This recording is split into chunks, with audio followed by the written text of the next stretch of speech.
தங்கத்தின் விலை 10,000க்கு மேலே தாண்டும்னு போன வருஷமே நான் சொல்லியிருந்தேன். அதாவது போன வருஷம் மிடில்லையே நான் சொல்லியிருந்தேன். தங்கத்தின் விலை 5,000 4,000 இருக்கும் போதே சொன்னேன் 10,000 தாண்டும்னு. அது 12,000 தாண்டி போயிட்டு இருக்கு. தங்கத்தின் விலை குறையாது. தங்கத்தின் விலை மறுபடி ஏறும். புதிய உச்சங்களை தொட்டுக்கொண்டே தான் போகும். அது போருடைய தாக்கமும் இருக்கு. குளோபலைசேஷன் என்று சொல்லக்கூடிய வர்த்தக தாக்குதலும் இருக்கு. இதுதான் தங்கத்துடைய விலைக்கான விலை ஏற்றத்துக்கான காரணம். இது எப்போ கம்மியாகும்னா ஒரு கரெக்ஷன் நடக்கும். 2026 கடைசியில் ஒரு கரெக்ஷன்ஸ் நடக்கும். அதாவது நீங்கள் ஒரு 16,000 15,000 18,000 வரைக்கும் தங்கம் தொட்டு மறுபடி கரெக்ட் ஆகி ஒரு 3,000 4,000 5,000 கம்மியாகி வரும்.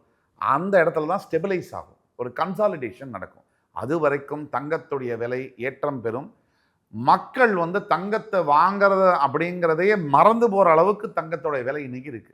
இதை வேற மெட்டல்ஸை வாங்கலாமா அப்படிங்கிற அளவுக்கு இருக்கு. தங்கம் நகையாக நீங்கள் வாங்கினீங்கன்னா உங்களுக்கு நஷ்டம். அதுவே அதை இன்வெஸ்ட்மெண்ட் ஷேர் மார்க்கெட் ETF ஆக நீங்கள் வாங்கினீங்கன்னா உங்களுக்கு லாபம். இந்த அர்த்தத்தை புரிந்து கொண்டு மக்கள் முதலீடை செய்ய வேண்டும்.